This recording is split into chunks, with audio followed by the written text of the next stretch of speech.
Hello and welcome to your Confident English Wednesday lesson. This week we are focused on 8 idioms inspired by the summer. For most of us, when we think of the summer months, we think of time off of school for kids. We think of going to the beach or the pool and relaxing in the sun. We think of really warm weather. Some of us really love that. We think of sun. And for many of us, things at work slow down because so many people are on vacation, or it's just so warm, it's so hot that we don't have as much energy or focus as usual.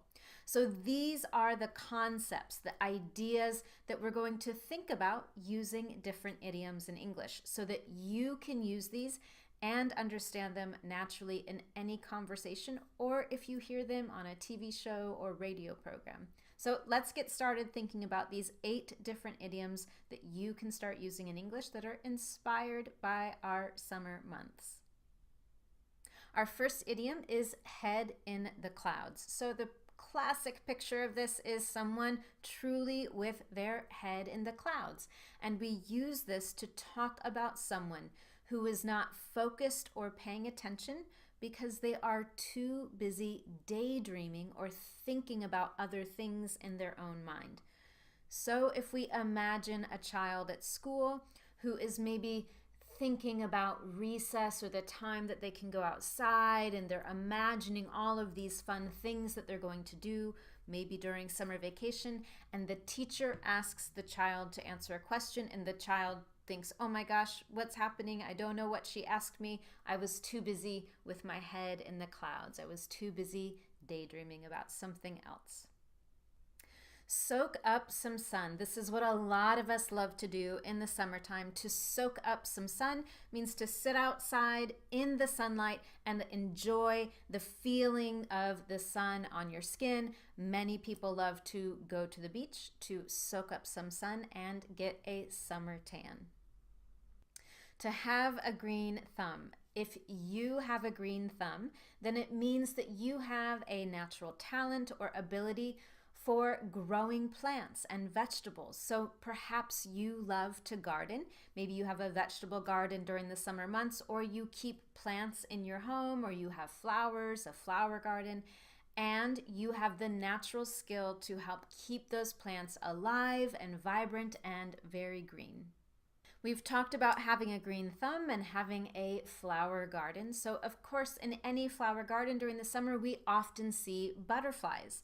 A social butterfly is someone who loves the company of other people. They love to be around other people and talking to other people. So a social butterfly is someone you might see at a party who is having a great time talking to everyone. They move easily around the room from person to person, having conversations, and they thrive. They get a lot of energy from those kinds of situations. A social butterfly is also someone who is always doing something social. Maybe every night of the week they're going to a party or a dinner or an event or a networking function. They're always finding a way to be social with other people. The dog days. Many of you, like me, might be in the dog days of summer. The dog days usually refer to days that are really hot. So if we talk about the dog days of summer, we're talking about the days of summer that are the hottest period of the summer. These are the days when you don't want to do anything. It's too hot to be outside. You want to be at the pool or the beach or just sitting somewhere cool inside. A summer fling. So I'm curious if you can remember your first summer fling. A summer fling is a short summer romance. It is a romance that is not supposed to be serious.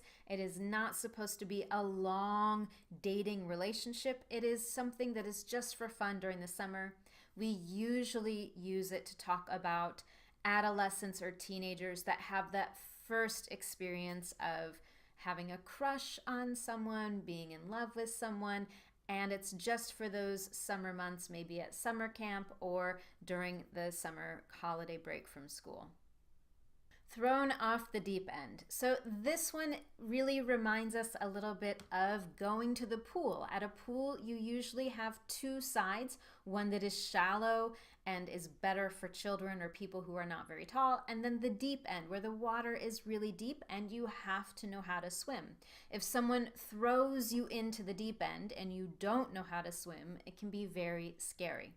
So this idiomatic expression we often use for work situations, to throw someone into the deep end, or if you were thrown into the deep end, it means that you were asked to do something at work that was difficult or challenging with very little preparation or help from anyone.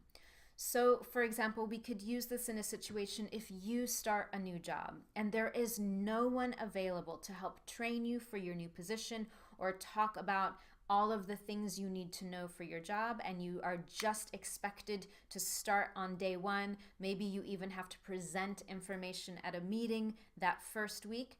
Then you could say you've been thrown into the deep end at your new job because you had no one to help you prepare or help you train for that new position. Be full of hot air is our last idiom for today's lesson. So, of course, we've talked about the dog days of summer. Those are the days when it's so hot that you can't focus or think, maybe.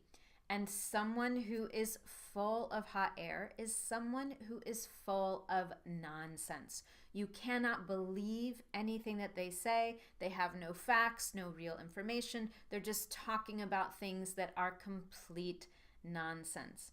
As you'll see in the example below, I think it's true of almost every country in the world. When we talk sometimes about politicians, if we feel that we can't trust a politician or everything they say is unbelievable, we might say that the politician is full of hot air. They have nothing to say that makes sense. Now it's your turn to practice using all of these different idiomatic expressions. And of course, you can do that by going to the bottom of the lesson. So you can watch this video again to make sure that you really understand these idiomatic expressions, or you can look at the examples that I've provided just below this video.